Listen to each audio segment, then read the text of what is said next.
Olipa kerran pieni kärpänen. Se lenteli keskustassa, kunnes sen tuli tosi jano. Sitten se huomasi avoimen ikkunan ja juomalasin pöydällä, joka oli jäänyt siihen tytöltä. Tyttö oli jäytetty muusta porukasta, koska oli ollut niin humalassa ja hänelle oli annettu pelkkä mehu. Tyttö ei kuitenkaan halunnut juoda sitä ja jätti sen pöydälle.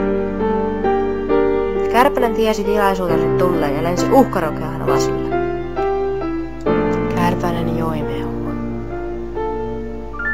Ja kun se halusi enemmän, se tippui mehuun.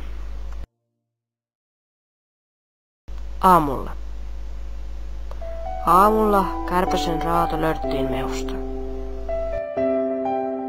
Sille tehtiin hautapaikka Kekkosen viereen. Pikku Kärpänen, muistamme sut aina.